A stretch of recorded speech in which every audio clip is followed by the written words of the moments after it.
ایک ہے لفظ مسلین، قرآن مجید میں یہ صرف ایک جگہ پر مقام مدح میں آیا ہے، لیکن اکثر جگہوں پر جو ہے یہ ذم میں آتا ہے۔ فویل للمصلین الذین هم عن صلاتهم ساہون، تو ہلاکت اور بربادی اور تباہی ہے ان نمازیوں کے لیے کہ جو اپنی نمازوں سے غافل ہیں۔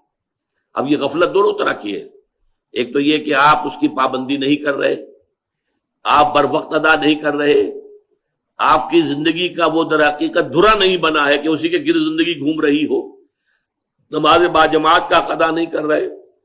ایک یہ کہ نماز پڑھتے ہوئے آپ اس سے غافل ہیں، نماز پڑھ رہے ہیں لیکن دل جو ہے کہیں اور ہے، ذہن میں کچھ اور حساب کتاب چل رہا ہے، کوئی اور چیزیں ہیں، کوئی اور خیالات ہیں جن کا تاتا بدا ہوا ہے۔ تو فویل للمصلین الذین هم عن صلاتهم ساہون، لیکن یہ جو اقامت الصلاۃ ہے، اقیم الصلاۃ، نماز قائم کرو، یہ در حقیقت اس سے بہت زیادہ اس کے اندر بلاغت ہے، بہت مفہوم اس کے اندر، یہ پورا نظام اس کا قائم رکھو۔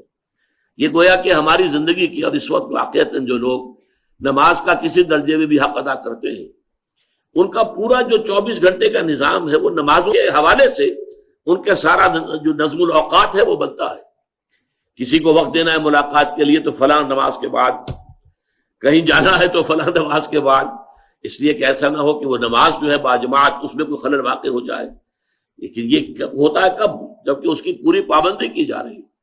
تو یہ ہے اقامت الصلاۃ، نماز قائم کرنا۔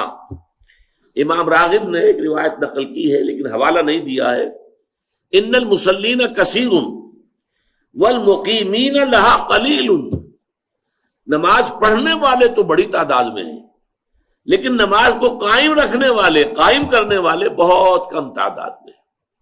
تو نماز پڑھنا اور ہے اور نماز کا قائم رکھنا اور